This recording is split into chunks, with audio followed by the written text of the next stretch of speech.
Fourth house property है, property से उसको लाभ हो सकता है, रेंटल इनकम हो सकती है, एग्रीकल्चर से उसको लाभ हो सकता है। जो फोर्थ हाउस की चीजें हैं, या किसी भी तरीके के जैसे वाहन से लाभ हो सकता है, व्यक्ति की कई गाड़ियां हो सकती हैं, या वो स्वयं गाड़ी चला करके अर्निंग कर सकता है। तो इस तरीके से आपको एक इंडिकेशन मिल जाता है। ये बहुत आसान होता है। अब आप ये देख लीजिए कि आपका जो दूसरे भाव का स्वामी है, वो कई बार युक्त होता है अन्य ग्रहों से। नमस्कार, astrology I of the Vedas में आपका स्वागत है। जन्म कुंडली का दूसरा भाव, जिसको अर्थ त्रिकोण के नाम से भी जाना जाता है, ये भाव अपने अंदर कई तरीके के रहस्यों को समेटे हुए है।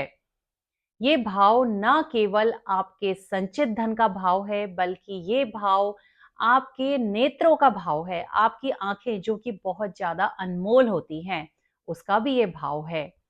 कैसे ग्रहों की यहाँ पे दृष्टियां हैं, उसी हिसाब से प्रिडिक्ट किया जा सकता है कब आपको आंखों की प्रॉब्लम आ सकती है, या आपकी आंखों की रोशनी कैसी रहेगी, क्योंकि द्वितीय भाव नेत्रों का है। इसके अलावा ये जो दूसरा भाव है, ये वाणी को भी दिखाता है। आदमी का बोलना कैसा रहेगा, ये दूसरे भाव से हम देखते हैं। इसके अलावा जो हमारा कुटुंब है, हमारी फैमिली है, हमारा परिवार है, वो भी दूसरे भाव से देखा जाता है। ये मैंने आपको एक छोटा सा एक इंट्रो सा दिया। आज का हमारा टॉपिक ये नहीं है। आज का हमारा जो टॉपिक है वो ये है कि दूसरे भाव का जो एक प्रमुख कारकत्व है धन, उसके बारे में हम बातें करेंगे विस्तार से। हम ये जानेंगे कि जन्म कुंडली में कौन से योग होते हैं जो व्यक्ति को एक बहुत अच्छा धन दिलवा सकते हैं। यहाँ पर मैंने केंद्र और त्रिकोण के राजयोगों को शामिल नहीं किया है, क्योंकि उनको ऑलरेडी मैं एक वीडियो में बहुत विस्तार से बता चुकी हूँ। यहाँ पे मैंने एक बहुत अच्छे क्लासिक्स को लिया है, शास्त्रीय ग्रंथ को लिया है, और उसमें देख करके ही मैं आपको समझाऊंगी कौन से ऐसे योग हैं और कौन सी ऐसी दशाएं होती हैं जिसके दौरान व्यक्ति धन प्राप्त करता है, एक अच्छा धन प्राप्त करता है, धन का संचय करता है। इसके अलावा आपके जीवन में कौन से ऐसे पदार्थ या ऐसे कौन से रिश्ते नाते हैं जिनसे आपको धन का लाभ होता है, वो आप कैसे देख सकते हैं। इसके अलावा कौन सी दिशा से आपको धन लाभ होगा, ये भी आपको वीडियो में बताया जाएगा। इन सब पे हम विस्तार से बात करेंगे, क्योंकि मैंने शास्त्रीय ग्रंथ में देख के मैं आपको बता रही हूँ। तो ये सारी चीजें आप अपनी जन्म पत्री में लगा के देखिएगा। लेकिन उससे पहले थोड़ा सा इस भाव के बारे में बात करना बहुत ज्यादा जरूरी हो जाता है। इसके जो बाकी के कारकत्व हैं उनके बारे में मैं थोड़ा थोड़ा सा आपको समझाती हूँ, उसके बाद हम अपने टॉपिक पे चलेंगे। दूसरा भाव जो कि धन का भाव है, ये किसी भी व्यक्ति की इनकम है, जो उसको आमदनी हो रही है। इस भाव से हम ये भी जानते हैं कि उस व्यक्ति की जो धन संचय करने की क्षमता है वो कितनी है, उस व्यक्ति की आर्थिक स्थिरता कैसी रहेगी। क्योंकि जो व्यक्ति का धन हानि होती है, अचानक धन हानि होती है, फाइनेंशियल क्राइसिस आते हैं, वो 2-8 एक्सिस पे कैसे प्लैनेट होते हैं उससे देखा जाता है। तो व्यक्ति की आर्थिक स्थिरता को देखा जाता है, धन संचय करने की क्षमता को देखा जाता है। क्योंकि जो व्यक्ति की सेविंग है वो सेकंड हाउस से देखी जाती है। जो आपका 11th हाउस होता है, वहां से धन तो मिलता है, लेकिन वो ऑल राउंड गेन का हाउस भी है। तो सेविंग जो है वो सेकंड हाउस से देखी जाती है। तो धन के रूप में हम ये सारी चीजें यहाँ से देख सकते हैं। अब दूसरा जो मुख्य कारकत्व है वो है वाणी, यानी कि बोलने का तरीका। इसको भी थोड़ा सा हम जान लेते हैं। अब कुछ लोग ऐसे होते हैं जो बेहद आक्रामक तरीके से बात करते हैं। वो ये भी नहीं देखते हैं कि उनके बोलने से सामने वाले पे क्या असर होगा, सामने वाले की जो भावनाएं हैं वो आहत भी हो सकती हैं। वो ऐसा नहीं सोचते हैं और बेहद एग्रेसिव होकर के बात करते हैं। वहीं कुछ लोग ऐसे होते हैं जो व्यंग्यात्मक शैली में बात करते हैं, जिसे हम कहते हैं कि ये तो बात बात में कमेंट पास करते हैं। कुछ लोग इस तरीके से बात करते हैं। कुछ लोग बड़े स्पष्ट रूप से बात करते हैं, अपनी बात को सम्मानजनक तरीके से दूसरे के सामने रखते हैं, दूसरे की भावनाओं का सम्मान भी करते हैं। वहीं कुछ लोग ऐसे होते हैं जो ज्यादा बोलने से बचते हैं। और कुछ लोग ऐसे भी होते हैं जो घर पे तो बहुत बात करते हैं, लेकिन काफी लोगों के बीच में, बीच सभा में जड़ हो जाते हैं, उनकी वाणी बिल्कुल जड़ हो जाती है। तो कुछ ग्रह ऐसे होते हैं जो इस हाउस को जब देखते हैं तो वाणी जड़ हो जाती है, वो भी एक कॉम्बिनेशन होते हैं।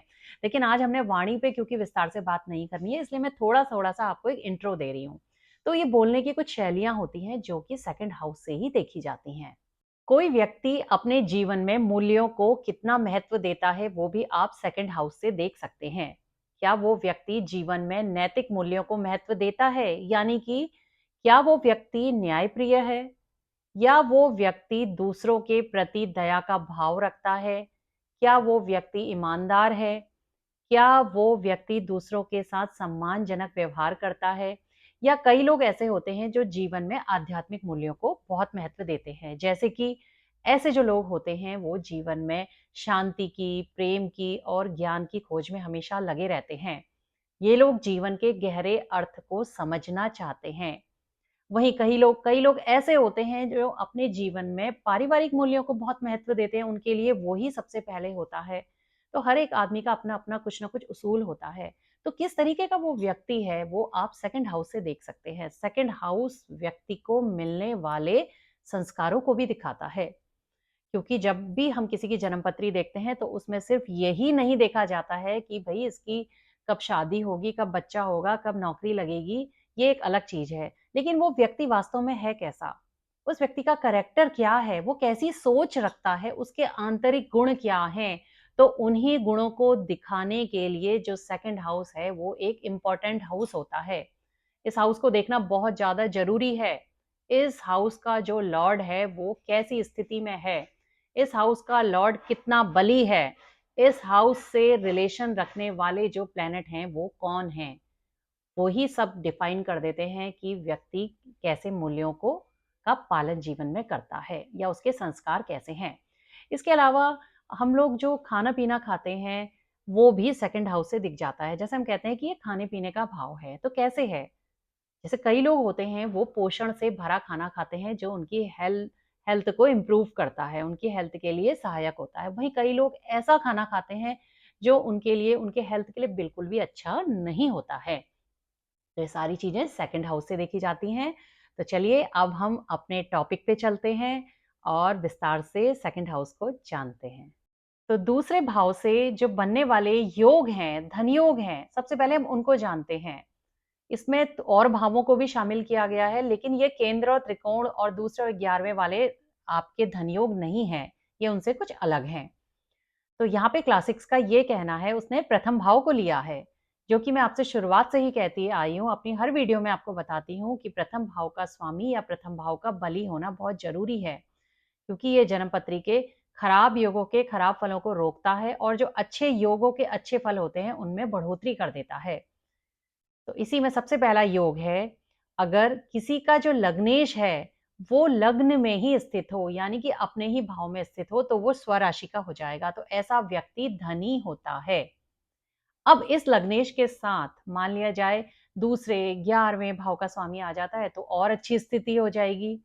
ये जो लग्नेश है, अगर ये राजयोगों में भी शामिल हो जाएगा तो और अच्छी स्थिति हो जाएगी। तो यहाँ पे आप उसी तरीके से एक अनुमान लगा सकते हैं कि व्यक्ति और कितना-कितना धनी होगा। लेकिन लग्नेश का प्रथम भाव में बैठना ही एक अच्छा धन योग बना देता है। दूसरा, लग्नेश जन्मपत्री में कहीं भी बैठा हो, अगर वो एक्सॉल्टेड है, तो भी व्यक्ति जीवन में धन अवश्य प्राप्त करेगा। चाहे उसको दशा का इंतज़ार करना पड़े, हो सकता है उसको शुरुआत में ना मिले, लेकिन जब उसको अच्छी दशाएँ, सपोर्टिव दशाएँ मिलेंगी, तो वो व्यक्ति धन प्राप्त अवश्य करेगा। इसके अलावा अगर लग्नेश अपनी मित्र राशि में भी है, तो भी व्यक्ति धनी होता है। इसके अतिरिक्त अगर आप देखते हैं जन्मपत्री में लग्नेश केंद्र में या त्रिकोणों में जाके बैठ गया है, तो भी व्यक्ति धनी होता है।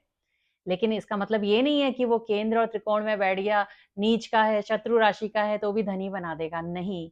केंद्र और त्रिकोणों में अगर बैठा है, तो वहाँ पे भी उसका राशि के द्वारा बली होना ज़रूरी है। तो ये तो वो योग हैं जो प्रथम भाव से बनते हैं। इसके अलावा अगर आप देखते हैं कि जो अच्छा एक चीज़ मैं आपको बता देती हूँ कि अगर ये योग हैं जो मैंने अभी आपको बताए हैं, तो ऐसा व्यक्ति खुद की मेहनत के द्वारा जीवन में धन प्राप्त करता है, क्योंकि वो स्वयं शामिल है। ऐसा नहीं है कि उसके घर वाले उसको जो है अपनी पैतृक संपत्ति मिली है या कोई इसके लिए धन छोड़ गया, ऐसा नहीं होता है, वो खुद की मेहनत से कमाता है। अगर आप देखते हैं कि लग्नेश द्वितीय भाव में भी अगर आ रहा है या दूसरे भाव के मालिक के साथ कहीं स्थित है, तो ये भी इंडिकेशन दे देता है कि व्यक्ति बहुत धनी होगा। अगर लग्नेश जन्मपत्री में कहीं भी बैठा हो दूसरे भाव के स्वामी के साथ, तो व्यक्ति धन अवश्य प्राप्त करता है। आगे के जो योग हैं वो दूसरे भाव से बने हैं। अगर दूसरे भाव का स्वामी स्वराशि का हो जाता है, यानी कि अगर वो दूसरे ही भाव में स्थित हो जाता है, या दूसरे भाव का स्वामी उच्च का हो जाता है, एक्सॉल्टेड हो जाता है कहीं पर भी, तो भी व्यक्ति धनी होगा। अगर जो द्वितीय भाव का स्वामी है वो स्वराशि का या उच्च का है, तो यहाँ पे एक चीज और पता लगती है, ऐसे जो लोग होते हैं उनको क्लासिक्स में परिवार पालक कहा गया है, यानी कि वो अपने परिवार का पालन पोषण करने में सक्षम होते हैं अच्छे तरीके से। ऐसे व्यक्ति को परोपकारी भी कहा गया है। आप इसको चेक करिएगा, जिनका द्वितीय भाव का स्वामी स्वराशि का होता है या उच्च का होता है, वो लोग बेहद परोपकारी होते हैं। हो सकता है व्यक्ति के अंदर थोड़ा कम हो, अलग-अलग लग्न में ये चीज़ बदल जाती है, क्योंकि हर लग्न के हिसाब से दूसरे भाव का स्वामी भी अलग-अलग होगा। कहीं पे मंगल बनेगा, कहीं पे शनि बनेगा। तो जहाँ पे सॉफ्ट प्लैनेट बनते हैं, जैसे गुरु बन गया और गुरु एक अच्छी स्थिति में भी है और कारक भी है, तो आप देखिएगा ऐसे लोग बेहद परोपकारी होते हैं और अपने बहुत बड़े कुटुंब का पालन करते हैं। न केवल अपने परिवार का, कई बार जो है परिवार से बाहर के लोगों का भी पालन-पोषण करते हैं। तो ये तो दूसरे भाव के स्वामी से बनता है। दूसरा, दूसरे भाव का ही स्वामी अगर प्रथम भाव में चले जाता है, तो क्लासिक्स कहती है कि ऐसा व्यक्ति बहुत सरलता से धन संचय कर लेता है। ये क्लासिक्स का कहना है। अब अगर दूसरे भाव का स्वामी 11वें भाव में चले जाए, तो भी व्यक्ति धनी होता है, क्योंकि लाभ, धन कहाँ चले गया? लाभ में चले गया। किस चीज का लाभ जीवन में? धन का लाभ। अब अगर आपके 11th हाउस का स्वामी सेकंड हाउस में चले गया, तो भी व्यक्ति धनी होगा, क्योंकि लाभ खुद उठ करके धन भाव में चले गया है, तो व्यक्ति धनी होगा। या आप देखते हैं कि दूसरे भाव का स्वामी जो है वो प्रथम भाव में आ गया, प्रथम भाव का स्वामी 11वें में चले गया, इस तरह की कोई कनेक्शन बन रहे हैं, तो भी व्यक्ति बहुत धनी होता है। ये बिल्कुल अलग योग हैं। और जो वो दूसरे वाले धन योग होते हैं, वो केंद्र त्रिकोण और उसमें 1, 5, 9 और दूसरे 11वें भाव को लिया जाता है, वो अलग होते हैं और उसमें कई बार व्यक्ति धनी होता भी है और नहीं भी होता है, लेकिन ये जो मैंने आपको बताए हैं, ये थोड़े स्पेशल हैं। हालाँकि अभी यहाँ पे महर्षि पराशर ने विशेष धन योग भी बताए हैं, उनका एक स्पेशल एक अध्याय है, वो मैं कभी और वीडियो में बताऊँगी। क्योंकि किसी भी जन्म पत्री को जब हम देखते हैं, तो कई बार तो बहुत अच्छे-अच्छे धन योग बनते हैं, लेकिन व्यक्ति को जीवन में धन प्राप्ति नहीं होता है। कई बार किसी भी जन्म पत्री में ऐसा भी होता है कि धन योग नहीं बने हैं, तो भी बहुत धन मिल जाता है। तो हमको जितने भी धन योग होते हैं, सब चेक करने होते हैं। तो इसमें स्पेशल धन योग भी होते हैं, जिनको मैं कभी अपनी वीडियो में बताऊँगी, क्योंकि वो 12 लग्नों के लिए बिल्कुल अलग-अलग होते हैं। हर लग्न के लिए अलग योग बनता है। तो उस पे कभी वीडियो फिर बताया जाएगा। अब बात करते हैं दशाओं की। आखिर वो कौन-सी दशाएँ हैं जो व्यक्ति को धन का लाभ करवाती है? तो इसमें आप देखिए, क्या दूसरे भाव में कोई ग्रह बैठा है? अगर कोई ग्रह बैठा है, तो देखिए कि वो किन भावों का स्वामी है। अगर वो शुभ भावों का स्वामी है, होकर के वहाँ पे बैठा है, तो वो अपनी दशा में धन लाभ अवश्य करवाएगा, धन का संचय करवाएगा। लेकिन जो वहाँ पे अगर ग्रह बैठा हुआ है, वो 6, 8, 12 का स्वामी है, तो वो अपनी दशा में धन की हानि करवाएगा। तो यहाँ पे आपने लॉर्डशिप से देखना है, भावों के स्वामित्व को देखना है, कि वो कैसे भाव का स्वामित्व वो ग्रह रखता है। अब आप देखिए, अगर दूसरे भाव में कोई ग्रह नहीं बैठा है, तो आप देखिए दूसरे भाव को क्या कोई ग्रह दृष्टि दे रहा है? मान लिया जाए दूसरे भाव को कोई ग्रह दृष्टि दे रहा है, तो अब आप उसको चेक करिए, क्या वो शुभ ग्रह है? उस खास लग्न के लिए, क्योंकि हर लग्न के लिए शुभ और अशुभ ग्रह चेंज हो जाते हैं लॉर्डशिप के हिसाब से। तो दूसरे भाव को देखने वाला ग्रह अगर शुभ भावों का स्वामी है, तो वो भी अपनी दशा के दौरान धन का लाभ कराएगा, धन का संचय अवश्य करवाएगा। इसके अलावा जो सबसे महत्वपूर्ण है, वो है दूसरे भाव का स्वामी। दूसरे भाव का स्वामी जब भी उसकी दशा आएगी, अगर वो अच्छी स्थिति में है और योगों में भी शामिल है, तब तो वो धन का लाभ अवश्य ही करवाएगा। वैसे ऐसा होता है ज़्यादातर कि महादशा नहीं मिल पाती है दूसरे भाव के स्वामी की, लेकिन अंतर्दशाएँ आती हैं, तब भी व्यक्ति कहता है कि भई अब अंतर्दशा आ गई तो भी मुझे धन का लाभ नहीं हो रहा है। वो इस वजह से नहीं होता है, क्योंकि वो जो प्लैनेट होता है, कई बार वो अवस्था से बली नहीं होता है, या कई बार वो खराब भावों के स्वामियों से युक्त होता है। अब यहाँ पे सवाल ये उठता है दशाओं के बाद कि जीवन में आपको जो धन प्राप्त होगा, वो किस वस्तु के माध्यम से होगा, किन लोगों के माध्यम से होगा। ये भी आप देख सकते हैं, एक इंडिकेशन तो आपको मिल ही जाता है। तो यहाँ पे आप देखिए, दूसरे भाव को देखने वाला जो ग्रह है या वहाँ जो बैठा हुआ ग्रह है, वो ग्रह कौन है? पहले हम उसको कारक के माध्यम से देखते हैं। मान लिया जाए वहाँ पे चंद्रमा बैठा हुआ है।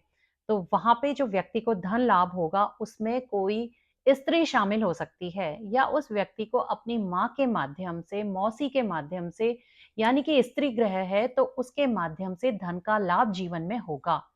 या चंद्रमा के जो कारकत्व होते हैं, क्योंकि चंद्रमा अगर दूसरे भाव से रिलेटेड है तो मोती वाली चीजों से उसको जीवन में धन का लाभ हो सकता है। पानी के माध्यम से, जो डेयरी वाला जो प्रोडक्ट होते हैं उनके माध्यम से, या दूध वगैरह की जो चीजें हैं उनके माध्यम से, ऑयल के माध्यम से, या जो केमिस्ट वगैरह होते हैं उनके माध्यम से, नेवी से। तो मतलब कहने का मतलब है कि उस ग्रह के जो कारकत्व हैं उनके माध्यम से धन का लाभ होता है, क्योंकि वो ग्रह वहां से रिलेशन बना रहा है। अब मान लिया जाए, अगर हम भावों के हिसाब से देखते हैं, मान लिया जाए फोर्थ लॉर्ड का रिलेशन आ जा रहा है सेकंड से, या उस पर दृष्टि डाल रहा है, या वहां बैठा है, या उसके भाव के स्वामी से युक्त है, तो व्यक्ति को लाभ कहां से मिलेगा? फोर्थ हाउस की चीजों से। यानी कि उसको अपनी माँ से लाभ हो सकता है, उसको फोर्थ हाउस प्रॉपर्टी है, प्रॉपर्टी से उसको लाभ हो सकता है, रेंटल इनकम हो सकती है, एग्रीकल्चर से उसको लाभ हो सकता है, जो फोर्थ हाउस की चीजें हैं, या किसी भी तरीके के जैसे वाहन से लाभ हो सकता है, व्यक्ति की कई गाड़ियां हो सकती हैं, या वो स्वयं गाड़ी चला करके अर्निंग कर सकता है। तो इस तरीके से आपको एक इंडिकेशन मिल जाता है। ये बहुत आसान होता है। अब आप ये देख लीजिए कि आपका जो दूसरे भाव का स्वामी है वो कई बार युक्त होता है अन्य ग्रहों से। जैसे मैं आपको उदाहरण के लिए समझा रही हूँ, वैसे क्लासिक्स में भी इसी का उदाहरण दिया गया है। अगर दूसरे भाव का स्वामी तीसरे भाव के स्वामी के साथ युक्त होकर के प्रथम भाव में स्थित है, तो व्यक्ति को अपने भाई बहनों के माध्यम से जीवन में धन की प्राप्ति होती है। कभी ना कभी उसके भाई बहन किसी ना किसी तरीके से धन की उसकी हेल्प कर सकते हैं, या पड़ोसी कर सकते हैं उसकी, या उसके सहकर्मी कर सकते हैं, या उस व्यक्ति को तीसरे भाव की चीजें, जैसे किसी चीज की मान ली जाए वो लेखक है, तो पब्लिशिंग से, एडिटिंग से, या आईटी के फील्ड से, या जो लैंग्वेज वगैरह होती है उन सब चीजों से उसको धन की प्राप्ति हो सकती है। अब अगर दूसरे भाव का स्वामी आपका पंचमेश से युक्त होकर के लग्न में है, तो व्यक्ति को अपनी संतान के माध्यम से जीवन में धन की प्राप्ति हो सकती है। संतान उसकी धन से हेल्प करेगी, जीवन में हमेशा करेगी, या वो व्यक्ति अपने ज्ञान के द्वारा धन अर्जित करेगा। इसी तरीके से अगर आप देखते हैं कि दूसरे भाव का स्वामी नवमेश के साथ युक्त होकर के लग्न में आ गया, तो व्यक्ति सबसे पहले तो अपने भाग्य से कमाता है, वो गुरु कृपा से कमाता है, वो अपने पिता के माध्यम से कमाता है, वो दैवीय आशीर्वाद से कमाता है। तो इस तरीके से अब मैंने आज के वीडियो में आपको बहुत अच्छा एक इंडिकेशन दिया है। आप आराम से जन्मपत्री को पढ़ सकते हैं। तो व्यक्ति इस तरीके से धन कमाता है। तो आखिर में हम ये जान लेते हैं कि व्यक्ति किस दिशा से धन का लाभ करेगा। वो मैं आपको बोर्ड पे समझाती हूँ, क्योंकि कई लोगों को पता नहीं है कि जन्म पत्री का कौन सा हाउस कौन सी दिशा को दिखाता है। हालांकि इस पे भी मैंने एक वीडियो बना करके अपलोड किया हुआ है कि जन्म पत्री का कौन सा भाव कौन सी दिशा को दिखाता है, और उस जो दिशा का स्वामी है वो कौन सा ग्रह है। अगर आपने नहीं देखा है तो आप उसको भी जान लीजिए, क्योंकि ज्योतिष में हमें दिशाओं का ज्ञान होना बहुत ज्यादा जरूरी है। और उस वीडियो का लिंक मैंने डिस्क्रिप्शन बॉक्स में दे रखा है। ये काल पुरुष की मैंने जन्मपत्री बना रखी है, क्योंकि मेष लग्न लिया है, और कोई भी आपको समझाने के लिए कोई भी एग्जाम्पल देना होता है तो काल पुरुष को ही मैं लेती हूँ और इसी को लिया जाता है। तो मेष लग्न लिया है, यहाँ पे कोई भी लग्न हो सकता है। तो द्वितीयेश, अगर आपको दिशा जाननी है कि किस दिशा से धन का लाभ होगा, तो आपने ये देखना है कि द्वितीयेश किस दिशा के भाव में बैठा है, उस दिशा से ही वो धन का लाभ करवाएगा। अब जैसे मान लिया जाए, मैं यहां से शुरू करती हूँ प्रथम भाव से। दूसरे भाव का जो स्वामी है अगर वो पहले भाव में जाकर के बैठ गया है, तो व्यक्ति को जो धन लाभ होगा वो पूर्व की दिशा से होगा, क्योंकि पहला भाव पूर्व दिशा को दिखाता है। अगर द्वितीयेश आपका सातवें भाव में बैठा है, तो व्यक्ति को जो धन का लाभ होगा वो पश्चिम की दिशा से होगा, क्योंकि सप्तम भाव पश्चिम दिशा को दिखाता है। अगर जन्मपत्री में द्वितीयेश चतुर्थ भाव में बैठ गया है, तो व्यक्ति को जो धन का लाभ होगा वो उत्तर दिशा से होगा, क्योंकि चौथा भाव उत्तर दिशा को दिखाता है जन्मपत्री में। अगर द्वितीय भाव का स्वामी दशम भाव में बैठ गया है, तो व्यक्ति को जो धन का लाभ होगा वो दक्षिण दिशा से होगा। अब अगर द्वितीय भाव का स्वामी द्वितीय भाव में ही बैठ जाए या तृतीय भाव में बैठ जाए, तो व्यक्ति को जो धन का लाभ होता है वो उत्तर पूर्व दिशा से होता है। उत्तर पूर्व दिशा से। अब अगर आप देखते हैं कि द्वितीय भाव का स्वामी पंचम भाव में या छठे भाव में जाकर के बैठ गया है, तो व्यक्ति को जो धन का लाभ होता है वो उत्तर पश्चिम दिशा से होता है। इनको आप नोट करके रख लीजिए कहीं पे। अगर आप देखते हैं कि दूसरे भाव का स्वामी आठवें या नवें भाव में बैठा है, तो व्यक्ति को जो धन का लाभ होता है वो दक्षिण पश्चिम दिशा के माध्यम से होता है। उस दिशा में ही उसको धन की प्राप्ति होती है। अब अगर द्वितीय भाव का स्वामी 11वें या 12वें भाव में जाकर के बैठ गया है, तो व्यक्ति को जो धन का लाभ होता है वो दक्षिण पूर्व दिशा के माध्यम से होता है। तो बहुत ही आसानी से आप दिशा को ज्ञात कर सकते हैं।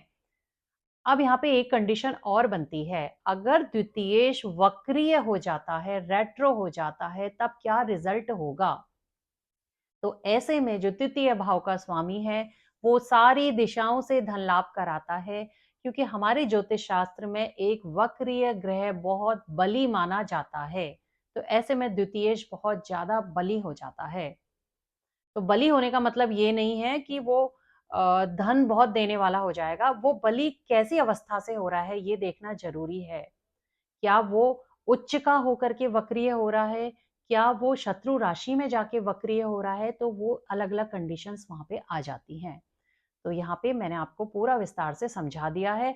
अगर आपको दिशाओं के बारे में और अच्छी जानकारी प्राप्त करनी है तो आप उस वीडियो को देख लीजिए, उसका लिंक डिस्क्रिप्शन बॉक्स में दिया गया है। तो आज का जो हमारा वीडियो है ये बहुत ही ज्ञानवर्धक रहा है। आपको सीखने को बहुत कुछ इस वीडियो में मिला है। तो वीडियो अगर आपको पसंद आता है तो वीडियो को लाइक जरूर करिएगा। साथ ही आपके जो प्रश्न हैं, आपके जो विचार हैं, उनको कमेंट बॉक्स में व्यक्त जरूर करिएगा, मुझे लिख करके बताइएगा। तो मैं अपनी वाणी को यहीं पे विराम देती हूँ। धन्यवाद।